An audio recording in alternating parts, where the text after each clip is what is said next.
আজকে ভারত যে হারে মুসলমানদের হত্যা করতেছে, মসজিদ ভাঙতেছে, মাদ্রাসা ভাঙতেছে, আর ভারতের নরেন্দ্র মোদী এখন সৌদি আরবে ঘুরতেছে। তোর কোন কথা ঠিক কথা বলেন? জানেন না আজকে মোদী কোন জায়গা? ওরে এরা জানি না। হ্যাঁ, চলে যাচ্ছে,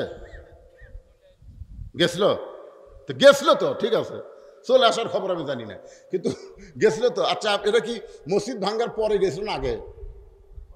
পরে। হ্যাঁ, সেটাই আপনাকে জানতে চাচ্ছি যে মসজিদ মাদ্রাসা ভাঙ্গার ওয়াকফ বিল বাতিল করার পরই তো গেছিল। জোরে করার কথা ঠিক কিনা?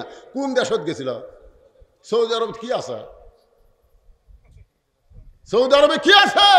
যেখানে আল্লাহর ঘর মক্কা, যেখানে নবীর রওজা মদিনা, আর সেই জায়গায় মোদীকে আমন্ত্রণ জানায়, যেখানে ভারতের অসংখ্য মুসলমানকে তারা কিভাবে নির্যাতন করতেছে। ওরা কি দেখতেছে না? তাহলে শত্রুকে কারা বড় শত্রু? আমাদের বড় শত্রুকে ভারত, আমাদের বড় শত্রু আমেরিকা না? আমাদের বড় শত্রু আমাদের মধ্যেই আছে। এটা আমাদেরকে চিহ্নিত করা দরকার। জোরে ঘর কথা ঠিক কিনা? হ্যাঁ, চিহ্নিত করা দরকার। আমরা অনেক সময় বলি ভারত আমাদের শত্রু, আমেরিকা আমাদের শত্রু, এ আমাদের শত্রু না। শত্রু কে? আজকে ইসরায়েল মুসলমানের শত্রু, এটা আমরা জানি, কিন্তু ফিলিস্তিনকে মারার জন্যে ইসরায়েলকে পামপট্টি কে লাগাচ্ছে এটা আপনার খোঁজ করলে বুঝতে পারবে। ভাই, তোরা যে চুরি করিস, কি বলে চুরি করিস? ভাই, হুজুর চুরি করার আগে আমরা কমপক্ষে 100 বার আল্লাহ বলি, আল্লাহ ধরা যান না পড়ি। চোরেরাও কিন্তু আল্লাহ বলে ধরা যান না পড়ি। তাহলে আল্লাহ চোরকে বলে চুরি কর, আর বাড়িওয়ালাকে ঘুম পাড় না? এই কোরআনের আয়াত অনুযায়ী কেউ কাউকে মারতে পারে না আল্লাহ যদি না মারে, কেউ কাউকে বাঁচাতে পারে না আল্লাহ যদি না বাঁচায়। জোরে কোন কথা ঠিক কি না? হ্যাঁ, আমরা সারা জীবন কোরআনের তাফসীর করলাম। আলাম তারা কাইফা ফাআলা রাব্বুকা বিআসহাবিল ফিল আলাম ইয়াজাল কাইদাহুম ফি তাদলিল ওয়া আরসাল আলাইহিম তায়রান আবাবিল। কাবা ঘর ধ্বংস করতেছিল আব্রাহা, আবাবিল পাখি দিয়া তাদেরকে আল্লাহ ধ্বংস করে দিল। বাইতুল মুকাদ্দাস আল্লাহর ঘর, এতদিন হলে ইসরায়েল বাইতুল মুকাদ্দাসকে জুতা পায়ে নাফাক করতেছে, অথচ আল্লাহ কিছুই করতেছে না, আল্লাহ ঘুম পাড়তেছে। তার মানে কি? রাসূল আলী, আমি যা বলি তুমি তাই করো, আমার বিছনায় ওড়ে তো মানে চাদর দিয়া তুমি ঘুমায় যাও। নবীর কথা মতো হযরত আলী বিছনায় ঘুমায় গেল। নবীর কথা মতো হযরত আলী বিছনায় ঘুমায় গেল। আল্লাহ রাসূল কানে কানে বলতেছে, আলী, আমার বিছনায় যে তুই ঘুম পাড়তে যাচ্ছিস, তুই কি জানিস আজকে তোর কি খবর? আলী বলতেছে, হুজুর আমার কি খবর? বলে, খবর আমার জায়গা তোকে ঘুমায় দিলাম, ওরা কিন্তু মাঝে মাঝে দেখবে, আর তোকেই কিন্তু আমি মনে করে যদি তীর মারে, বর্ষা মারে, তাহলে কিন্তু আমার জায়গায় আমি ঠিকই থাকলাম না, তুই কিন্তু মরে গেলি, তুই কিন্তু মৃত্যুর বিছানায় শায়িত হচ্ছিস। আলী, তোর কি মনে হয়? আলী বলতেছি, ইয়া রাসূলুল্লাহ, আপনার জন্য জীবন দেওয়া হলো ভাগ্যের ব্যাপার। জোরে কর সুবহানাল্লাহ। ওরে তামায় চাদর দিয়া হযরত আলী ঘুমায় গেলেন। এমন সময় আল্লাহর নবী দরজা খুলে তাকায় দেখে প্রত্যেকটা নেতারা খালি তাকায় আস, প্রত্যেকটা নেতারা খালি দরজার দিকে তাকায় আস। রাসূল বলেন, আল্লাহ, এই মুহূর্তে আপনি আমাকে বের হবার বলতেছেন, কিন্তু সবাই তো দরজার দিকে তাকায় আছে, আমি এখন কি করব? আল্লাহ বলেন, আপনার উপর যেই কিতাব নাজিল করেছি, যেই কোরআন নাজিল করেছি, সেই কোরআন থেকে 3টা সূরা আপনি তেলাওয়াত করেন। আমার দিকে খেয়াল করেন, তিনটা আয়াত আপনি তেলাওয়াত করে এক মুষ্টি বালির মধ্যে ফু দেন। এক মুষ্টি বালির মধ্যে ফু দিবেন, আর সেই বালি আসমানের দিকে উড়াই দেবেন। নবী কোরআন থেকে 3টা আয়াত পড়ে ওই বালির মধ্যে ফু দিয়ে আসমানে উড়াই দিলেন। ওই বালুটা, এক মুষ্টি বালু, আল্লাহ 37 জন নেতার চোখের মধ্যে ঢুকাই দিল। জোরে খান সুবহানাল্লাহ। 37 জন নেতার চোখের মধ্যে যখন বালু ঢুকেছে, এমন সময় তারা হাতের অস্ত্র ফাইলা দিয়া, চোখের মধ্যে বালু ঢুকলে কেমন হয়? সবাই এরকম খালি চোখ ঘুষতেছে। আপনার বলেন, যাদের হাতে লাঠি ছিল, নবী বের হলে নবীকে যারা মারবে এই নিয়তে দাঁড়িয়েছিল, এখন চোখের মধ্যে বালু দেওয়ার কারণে, বালু যাওয়ার কারণে তার কি আর খেয়াল আছে মারার খেয়াল? এখন নিজের চোখ বাঁচানোর খেয়াল, সবাই খালি চোখ ঢলতেছে। এই সময় রাসূল বলতেছে, আল্লাহ, এমন একটা সুযোগ পাইছি, যেই সুযোগে সবার পাছার উপরে গোটা দেখ বাড়ি দেওয়া যায়। জোরে কোন কথা ঠিক না? এই সুযোগে সবাই গেলে শট বাড়েন যাবি না কোন? তখন আল্লাহ বলতেছেন, হাবিব, আজকে আপনি যান, মারার দিন হবে, মারার দিনও কিন্তু হবে, আজকে আপনি যান। আল্লাহ নবী পরিকল্পনা মোতাবেক হয়তো আবু বকরের বাড়ির দরজায় আস্তে করে ডাক দিন। আবু বকর সঙ্গে সঙ্গে দরজা খুলে গেল। নবী চমকে গেল, আবু বকর এই গভীর রাত্রে আমি আপনার বাড়িতে আসতেছি, আপনি কি আগে থেকে জানতেন? আবু বকর বলে, হুজুর 6 মাস আগে একদিন আমাকে বলেছিলেন একদিন গভীর রাত্রে মক্কা ছেড়ে মদিনায় হিজরত করা লাগবে, আমি কিন্তু তোমাকে সঙ্গে করে মদিনায় যাব। সেদিন থেকে আজ পর্যন্ত কোনো রাত্রিবেলা আমি ঘুমাইনি, বরং সারা রাত আমি দরজায় দাঁড়িয়ে থাকি। আল্লাহ রাসূল আবু বকর তাহলে চলো যাই। রাসূল আবু বকর তাহলে চলো যাই। সঙ্গে সঙ্গে আবু বকর নবীর সঙ্গে রাস্তা নেই। রাসূল আবু বকর তোমাকে আমি চলো যাই বললাম, আর তুমি আমার সঙ্গে রওনা দিলে, একটা বার কি বাড়ির মধ্যে ঢুকবা না? তোমার বিবি বাচ্চার কাছে কি একটা বার বলবা না যে আমি মক্কা ছেড়ে মদিনায় নবীর সঙ্গে হিজরত করতে যাচ্ছি? আবু বকর বলে, রাসূলুল্লাহ, আল্লাহ এবং রাসূল ছাড়া আমার কলিজায় অন্য কারো জায়গা নাই। জোরে কোন সুবহানাল্লাহ। আপনি যখন বলেছেন চলো যাই, তখন আমার অন্য দিকে যাওয়ার কোনো উপায় নেই। মক্কা থেকে মদিনা হলো উত্তর দিকে, জোরে কোন দিকে? কিন্তু আল্লাহ রাসূল যাচ্ছেন পূর্ব দিকে। এটার নাম হলো পরিকল্পনা, এটার নাম হলো পরিকল্পনা। এই পরিকল্পনা কিন্তু দীর্ঘ 15 বছর হয়েছে। জোরে কোন কথা ঠিক কিনা? দেখেন, মক্কা থেকে মদিনা উত্তর দিকে, কিন্তু নবী যাচ্ছেন পূর্ব দিকে। আবু বকর বলি, রাসূলুল্লাহ, মক্কা থেকে মদিনা উত্তর দিকে, অথচ আপনি যাচ্ছেন পূর্ব দিকে। রাসূল বললেন, আবু বকর, ওই যে একটা পাহাড় দেখতেছো, ওই পাহাড়ের উপরে আমাদের দুইজনকে উঠতে হবে। ওই পাহাড়ের উপরে একটা গুহা আছে, এই গুহার মধ্যে আমাদেরকে আত্মগোপন করা লাগবে। আবু বকর বলে, হুজুর, আপনি ওই পাহাড়ে কষ্ট করে উঠে গর্তের মধ্যে যে আত্মগোপন করবেন, এটা কার ভয়ে? আপনার বলেন তো, এই গর্তের মধ্যে যে নবী আত্মগোপন করবেন, এটা কার ভয়ে?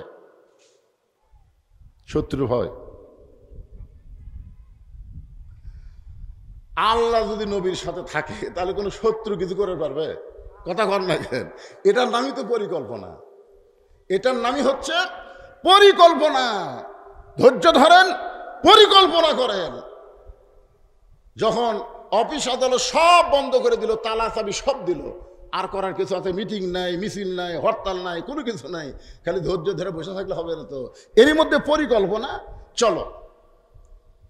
মাটি থেকে 5600 ফুট উপরে, মাটি থেকে যারা গেছেন গাড়ি ছুড়ে সহজে যাবার পারবেন না। মাটি থেকে 5600 ফুট উপরে একটা গর্তে আবু বকর আর নবী দুইজন। একসময় নবী ক্লান্ত হয়ে আবু বকর উরার থেকে বালিশ বানায় ঘুমায় গেলেন। নবী যখন ঘুমায় গেলেন, আবু বকর তখন ঘুমায় না।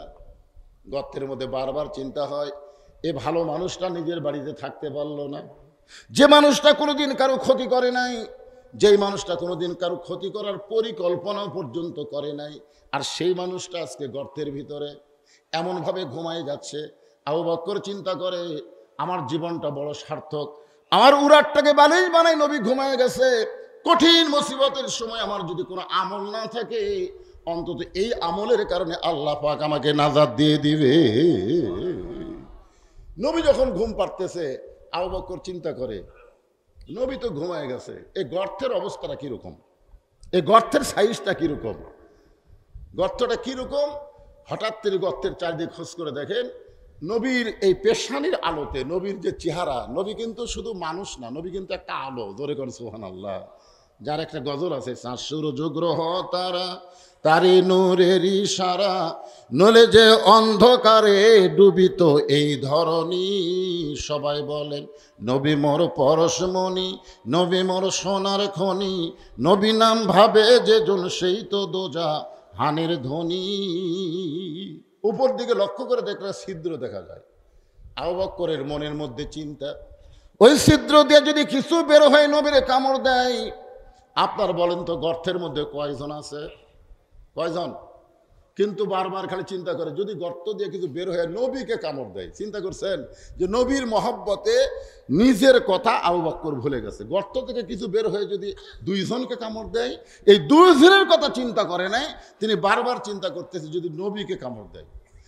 এক সময় তিনি চিন্তা করে দেখেন, ডান উরুর উপরে নবী ঘুমায় গেছে, এখন বাম পাটা তো ফাঁকা আছে।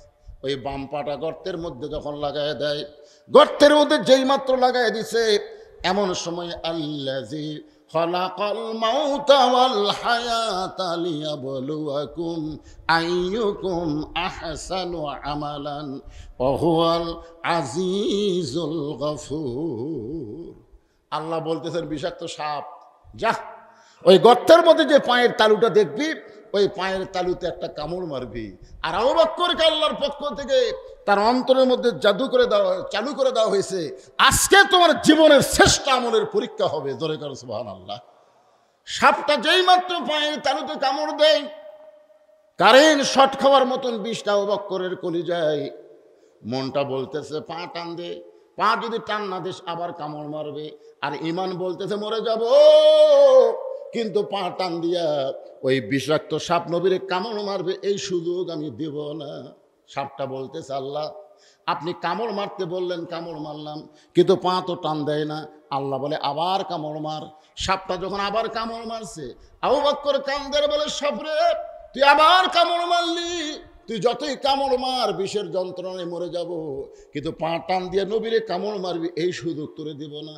সাপটা বলতেছে আল্লাহ কামড় মারলাম, কিন্তু পা তো টান দেয় না। আল্লাহ বলে আবার কামড় মার। 5 বার সাপটা কামড় মারছে, বিষের যন্ত্রণায় আবু বকর থর থর করে কাঁপতেছে। হঠাৎ এক ফোঁটা চোখের পানি নবীর গাল মোবারকে পড়েছে। নবী আমার চোখ খুলে দেখে আবু বকর কাঁদতেছে। রাসূল বলতেছে বাড়ির কথা, বিয়ে বাচ্চার কথা মনে করে কাঁদতেছ? আবু বকর বলে রাসূলুল্লাহ আমার বুকটা সে কলিজা যদি আপনাকে দেখাতে পারতাম, তাহলে দেখতে পাইতেন আমার কলিজার ভিতরে আল্লাহ নবী ছাড়া আর কারো জায়গা নেই। তাহলে কি কারণে কাঁদতেছ? বলে ছিদ্রের মুখে পাটা দিদি কি যেন বারবার কামড় দেয়। নবী হ্যাঁচকা টান দিলেন, নিজের থুতু মোবারক যখন পায়ের তালুতে লাগাই দিলেন, বিষটা পানি হয়ে গেল। রাসূল বলে আবু বকর বিষাক্ত সাপ তোমার কামড় মারতেছিল, একবার কামড় মারলি তুমি আমার ঘুম থেকে চেতন করতে পারতা, কিন্তু আমার ঘুম থেকে চেতন না করে 5 বার সাপের কামড় খাইলা। আবু বকর বলে রাসূলুল্লাহ আমার জীবনের চাইতে আপনার ঘুমের দাম অনেক বেশি। রাসূল বলে আল্লাহ, যে আবু বকর আমার ঘুমের চাইতে তার জীবনকে ক্ষীণ মনে করে, তার জীবনের চাইতে আমার ঘুমের দাম বেশি কয়, আমি রাসূল তাকে কি দিব? আল্লাহ বলে আপনাকে দেওয়া লাগবে না, আপনার সমস্ত উম্মত মিলে যত নেকি হবে তার চাইতে বেশি ওজন হবে আজকে গানে সুরের মহব্বত। জোরে কান সুবহানাল্লাহ। সকাল হয়ে গেছে, সকাল হয়ে গেছে। আবু জেহেল গ্রুপেরা কয় কেরে এত কঠিনভাবে পড়া দিলাম, বার হবার তো পারিনি।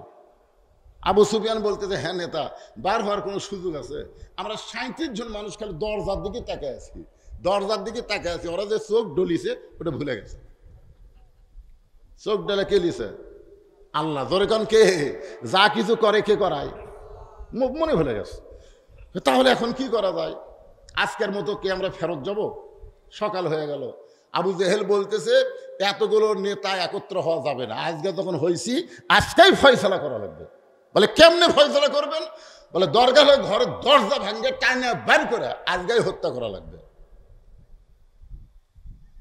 ঘরের দরজা খুলে তাকায় দেখে ওরে তার চাদর দিয়ে ঘুম পাড়তেছে, ঘুম পাড়তেছে। আবার ঘুমের সাউন্ড শোনা যায়, নাকের সাউন্ড, ঘুমের সাউন্ড। আবু জেহেলের সাথে ছিল একটা ক্যাডার। এই যে 37 জনের মধ্যে একটা ক্যাডার, ক্যাডার বোঝেন না? দেখবেন নেতার চাইতে ক্যাডারের কিন্তু মশান বেশি। নেতা জানে যে সামনে ইলেকশনে জনগণের মন জুগায় আমার পাশ করা লাগবে। জোরকার কথা ঠিক কিনা? আর ক্যাডাররা কি? ক্যাডার কি? ক্যাডারকে কোনোদিন নেতা হওয়ার পারবে? লঙ্গির মতোই দেখা যায়, কিন্তু সিলাইবিহীন, তাকে বলা হয় গামছা, বুঝছেন? আর কতগুলো নেতার কাছে এরকম দেখা যায়, তারা হলো চামচা। গামছা কোনোদিন লুঙ্গি হয়? চামচা কোনোদিন নেতা হয়? তা উলিদ বিন মুগিরা হলো ক্যাডার, চামচা। ওর হাতে একটা বর্ষা ছিল, বর্ষা। এই বর্ষাটাই চাঁদের উপর দিয়ে নবী মনে করে হত্যা করবে। আসলেই তো তাই, ঘুম পাড়তে দেখে নবী তো ঘুম পাড়তেছে এই মনে করে উলিদ বিন মুগিরার হাতে বর্ষাটা যখন আল্লাহ নবীকে বিশ্বাস করে নবী মনে করে যখন মারতে চায়, আবু বকর খফ করে বর্ষা ধরে বলতেছে পাগল, ঘুমন্ত মানুষকে মারা জায়েজ নেই। সুবহানাল্লাহ বলেন।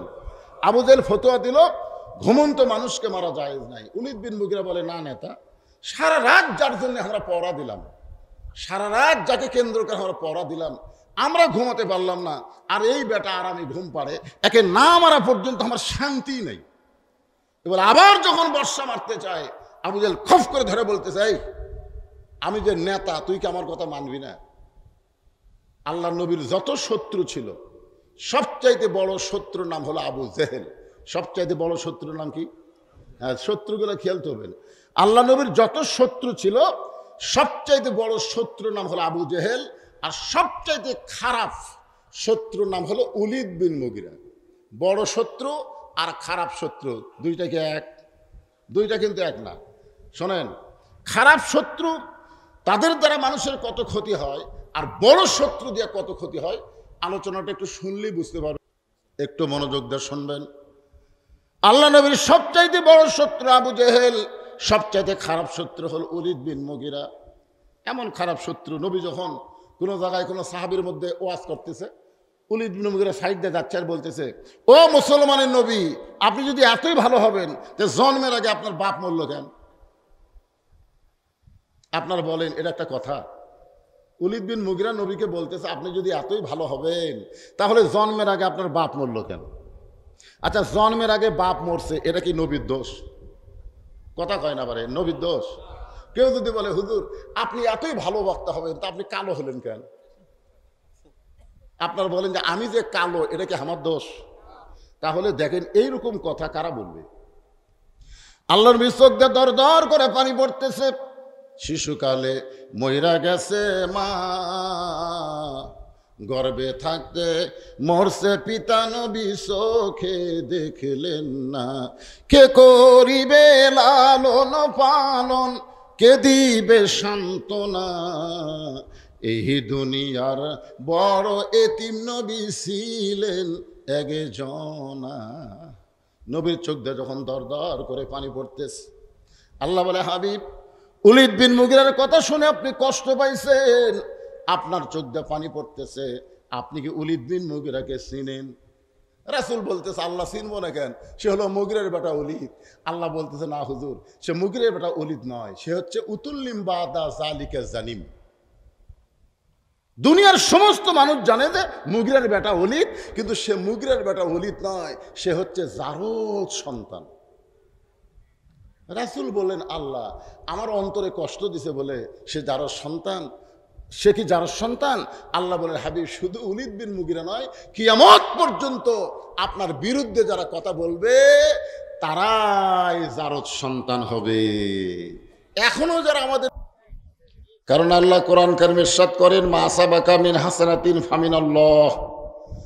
বান্দা বান্দির দ্বারা যখন কোনো ভালো কাজ হয়, এ কাজ বান্দা বান্দি করে না, বরং আল্লাহ করায়।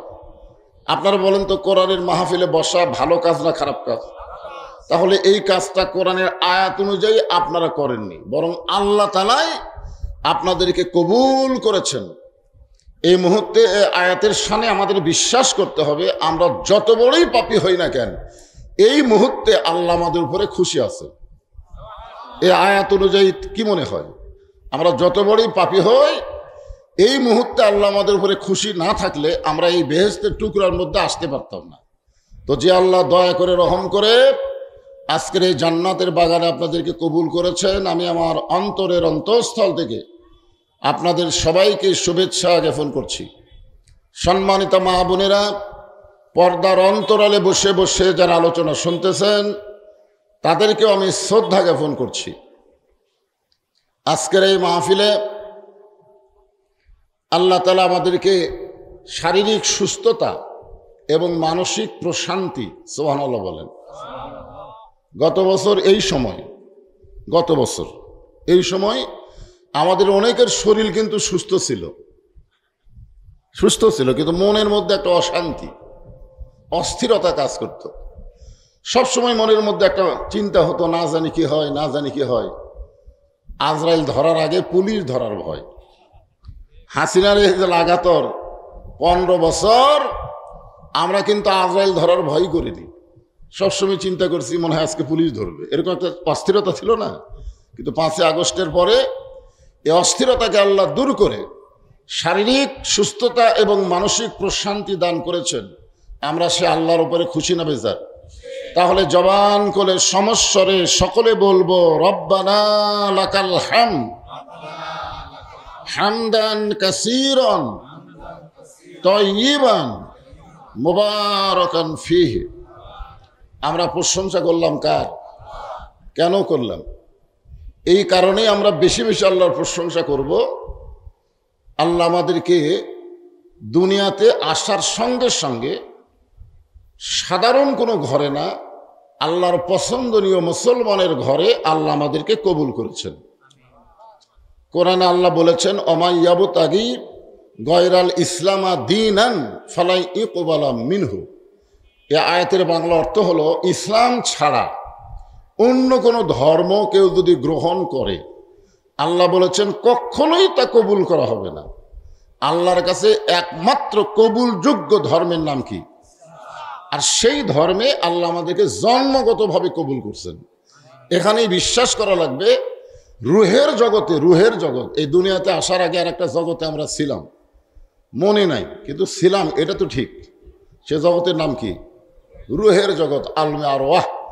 এই রুহের জগতে আল্লাহ আমাদের রুহগুলোকে এত পছন্দ করেছেন যে দুনিয়ার জগতে মুসলমানের ঘরে আল্লাহ আমাদের কবুল করেছেন। আল্লাহ কোরআনে বলেছেন লা তামুতুন্না ইল্লা ওয়া আনতুম মুসলিমুন, তোমরা মুসলমান না হয়ে কেউ মরিও না। আপনার বলেন তো অন্য ধর্মে এরকম কবরস্থান আছে? এরকম আছে? নাই। ওরা আলাদাভাবে শ্মশান আছে, কিন্তু গোরস্থান নাই। কবরস্থান, গোরস্থান এগুলোর অর্থ আর শ্মশানের অর্থ কিন্তু এক না। তো যাই হোক, এই যে আল্লাহ আমাদেরকে দুনিয়াতে মুসলমানের ঘরে মুসলমান হিসেবে কবুল করছেন বিধায় মৃত্যুর সময় আমরা মুসলমান হয়ে মরতে পারবো ইনশাআল্লাহ। সবাই বলে ইনশাআল্লাহ। যদি আল্লাহ আমাদেরকে হিন্দুর ঘরে পাঠাতো তাহলে কি মুসলমান হয়ে মরতে পারতাম? কখনোই সম্ভব না। হিন্দু ধর্মের দুই একজন মুসলমান হচ্ছে অবশ্য, সেটা পাইকারি হারে না, ইল্লা হতে পারে, না হওয়ারই সম্ভাবনা বেশি। যার প্রমাণ হলো নবীর চাচা আবু তালেব, যিনি আল্লাহ নবীকে লালন পালন করেছেন, অথচ মৃত্যুর সময় সে বেঈমান হয়ে মারা গেছেন। নবী তার কাছে বহুবার গেছে, শেষ পর্যন্ত যখন তিনি বিছানায় একবারে শায়িত হয়ে গেছেন, আর ওঠার কোনো চান্সই নাই, যাকে বলা হয় মৃত্যুর বিছানায় শায়িত, এমন সময় নবী কানে কানে গিয়ে বললেন চাচা চলি যখন যাচ্ছেন তাহলে একটা বার বলেন লা ইলাহা ইল্লাল্লাহ মুহাম্মাদুর রাসূলুল্লাহ, আমি আপনার হাত ধরে জান্নাতে পৌঁছায় দেব। সুবহানাল্লাহ বলতেছেন না? আপনারা কি জান্নাতে যাওয়ার পারবেন? নবী যতক্ষণ আমাদের হাত না ধরবে আমরা কেউ জান্নাতে যেতে পারবো? আমাদের নবী হলেন আমাদের সুপারিশকারী। সুপারিশকারী মানে কি? আছেন আমার মুক্তার, আছেন আমার বারিস্টার, শেষ বিচারের হাইকোর্টেতে তিনি আমায় করবেন পার, আমি পাপী রাসূল জাবিন্দার। আল্লাহ যখন হাকিম হয়ে আমাদেরকে আসামি বানায় বিচার শুরু করবেন, ওই সময় আমাদের নবী উকিল হয়ে, বারিস্টার হয়ে আমাদেরকে সুপারিশ করে জান্নাতে পৌঁছায় দিবেন। এই কথাই নবী তার চাচাকে বলেছেন, চাচা খালি একটা বার বলেন লা ইলাহা ইল্লাল্লাহ মুহাম্মাদ রাসূলুল্লাহ, আমি আপনার হাত ধরে আপনাকে জান্নাতে পৌঁছায় দেব। চাচা উত্তরে বললেন বাবা মরি যখন যাচ্ছি বাপদাদার ধর্ম ছাড়বো না। এখান থেকে প্রমাণ হলো যে যে ধর্মের মধ্যে জন্ম নেয় মনে করে তার ধর্মে আসল। আসল কি সব ধর্ম আসল? এটা কে জানে?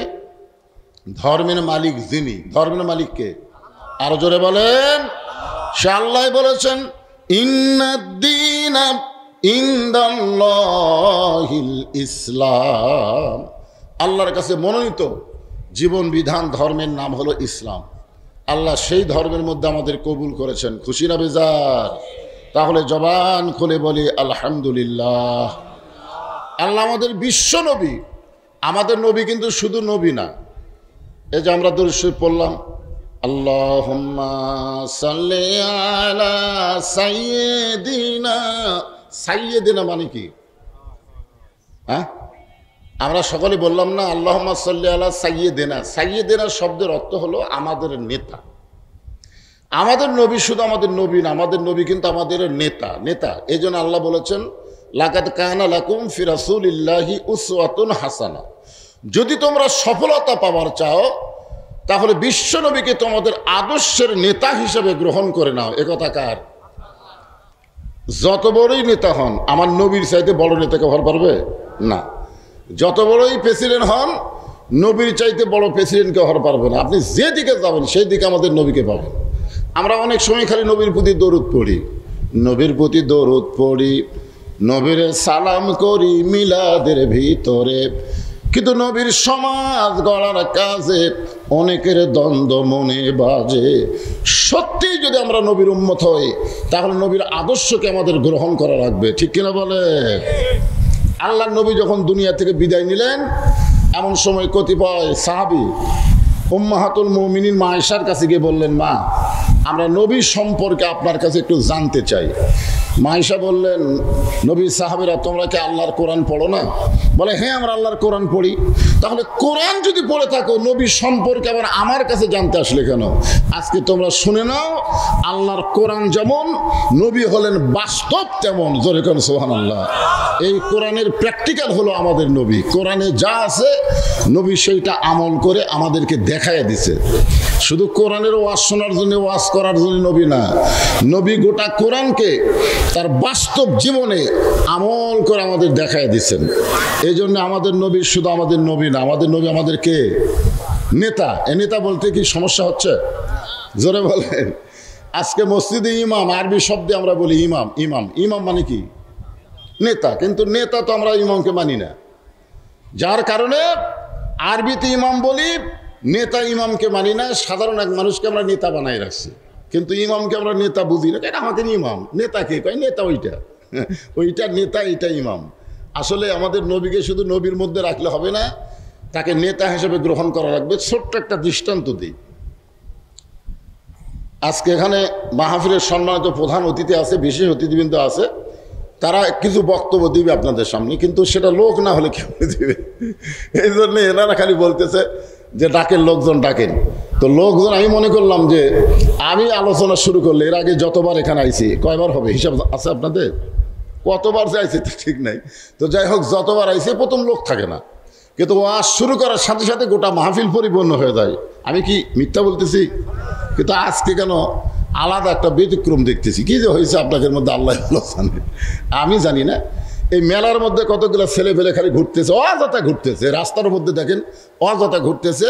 আজকে তারা মাহফিলে আসতেছে না। কারণ কি? এ কারণ অবশ্যই কোরআনের মধ্যে আছে। কোরআন খালি মনে করেন না যে মৌলভী মুন্সির কিতাব। কোরআন আল্লাহ বলেছেন, অনুনাজ্জিলু মিনাল কুরআনি মা হুয়া শিফাউ ওয়া রাহমাতুল লিল মুমিনিন। এর বাংলা অর্থ হলো সব সমস্যার সমাধান দিতে পারে আল কোরআন। আল্লাহ বলেছেন, কোরআনকে যাবতীয় রোগের শিফা হিসেবে মুমিনদের জন্য রহমত স্বরূপ আল্লাহ প্রেরণ করেছে। বলেন সুবহানাল্লাহ। তাহলে আমরা সবাই তো মুমিন। হ্যাঁ, এই জন্যে একটা দৃষ্টান্ত দিয়ে শোনেন, খুব মনোযোগ দিয়ে শুনবেন। আল্লাহ রাসূলের নাতি, অত্যন্ত মহব্বতের নাতি, নাম হলো হোসাইন। নাম কি? হোসাইন। বসে আছেন ঘরের ভিতরে, ঘরের মধ্যে বসে আছেন। এমন সময় ইয়াজিদের কিছু লোক, কার?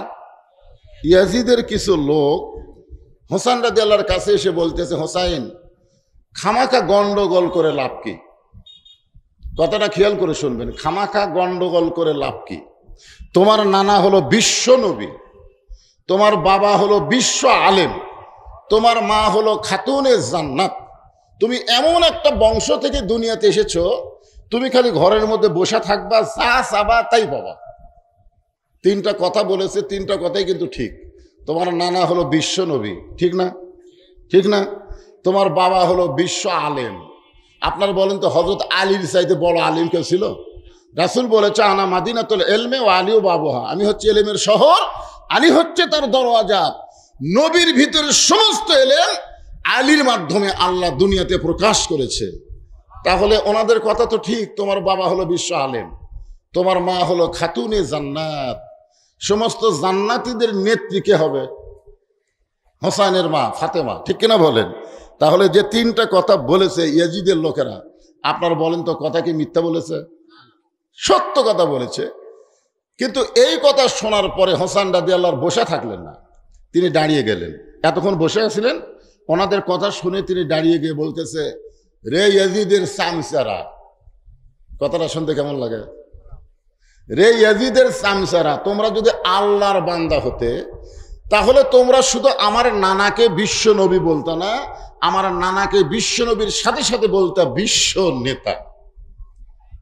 আমার নানাকে তোমরা বিশ্ব নবী হিসাবে স্বীকার করো, কিন্তু বিশ্ব নেতার আসন তোমরা কাকে দিছে?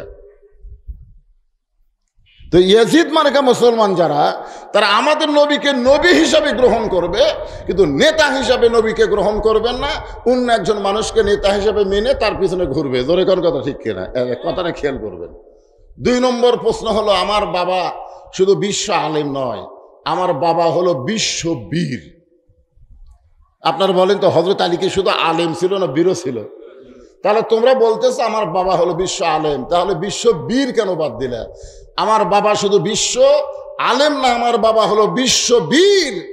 আমার মা শুধু খাতুনে জান্নাত নয়, আমার মা হলো ফাতেমাতুজ জোহরা। জোরে করে সুবহানাল্লাহ। তোমরা একটা বলো, একটা বাদ দাও। তোমরা যখন আল্লাহর বান্দা হবে তবে তোমরা তখন বাদ দেবা না, তোমরা তখন সবই বলবা। কিন্তু এখন কোনো মানুষের যখন চামচা হবা, তখন সবসময় নামাজ পড়া লাগবে না। তো সবসময় লাগবে? যখন হবে চামড়া ঢিল, আল্লাহর সাথে দিব মিল। যখন থাকবে চামড়া টাইট, আল্লাহর সাথে করবো ফাইট। আমার দাদা বাঁচে আছে, বাপ বাঁচে আছে, আমার কাছে আজরাইল আসতে অনেক পরে আসবে। এখন অত দরকার নাই, ভালো হব, দাদা মরুক বাপ মরুক তারপরে হব। এইরকম একটা নফসানিয়াত আমাদের অনেকের মধ্যে থাকে। জোরে কোন কথা ঠিক কিনা? এই নফসিয়াতকে দূর করার জন্য কথাটা বলতেছে, একটু মনোযোগ দিবেন।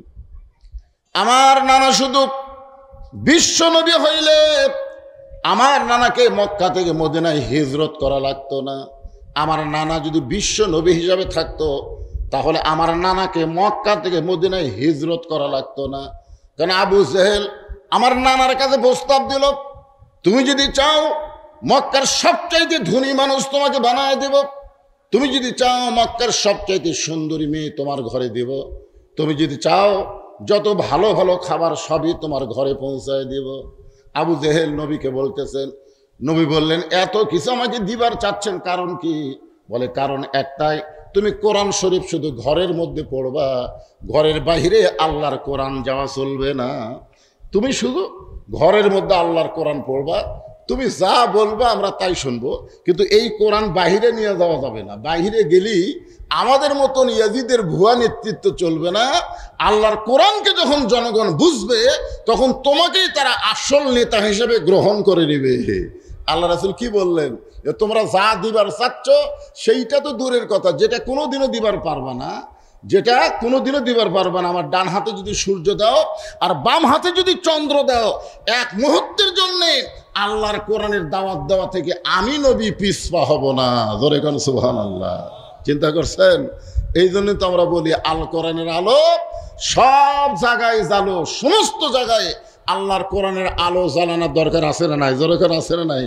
হ্যাঁ, আমরা মনে করি কোরআন শুধু মৌলবি মুন্সির কিতাব না, সমস্ত মুসলমানের জন্য আল্লাহ কোরআন দিয়েছেন, সবাইকেই কোরআন পড়তে হবে। আল্লাহ রাসূল বলেছেন, খায়রুকুম মান তাআল্লামাল কোরআন ওয়া আল্লামা। ওই ব্যক্তির চাইতে সম্মানী জ্ঞানী ব্যক্তি কেউ নাই যে আল্লাহর কোরআন শিখে এবং অপরকে কোরআনের শিক্ষা দেওয়ার ব্যবস্থা করে। এরা হলো সবচাইতে জ্ঞানী, গুণী এবং সম্মানী। এখন খেয়াল করেন, আল্লাহ নবী কেন হিজরত করলেন? কি কারণে হিজরত করলেন? একটাই মাত্র কারণ, মক্কার লোকেরা আল্লাহ নবীকে কোরআনের দাওয়াত ঠিক মতো দিবার দেয় না। মনে করেন একটা দৃষ্টান্ত দেয়, সেটা হলো নবুয়তের 10ম বৎসর, নবুয়তের 10ম বৎসরে আল্লাহ নবী 5 ওয়াক্ত নামাজ পাইলেন। কয় ওয়াক্ত? 5 ওয়াক্ত নামাজ। এরা কিন্তু মক্কাতে নবী পাশে। নবুয়তের যখন 10ম বৎসর, 10ম বৎসরে আল্লাহ নবীকে 5 ওয়াক্ত নামাজ দিল। কিন্তু কোরআন শরীফে যত জায়গায় নামাজের কথা আছে, এই কোরআনে প্রত্যেকটা জায়গায় আল্লাহ বলেছেন আকিমুস সালাত, নামাজ কায়েম করো। নামাজ কি করো? কায়েম করো। তো নবী তো 3 বছর হয়ে গেল, মানে মক্কায় 10ম বৎসরে পাশে, তারপরও 3 বছর নবী মক্কায় থাকছে। তো নবী বলতেছে আল্লাহ আপনি যখনই নামাজের কথা বলছেন তখনই বলেছেন নামাজকে কায়েম করো, কিন্তু মক্কায় তো নামাজ কায়েম করা যাচ্ছে না।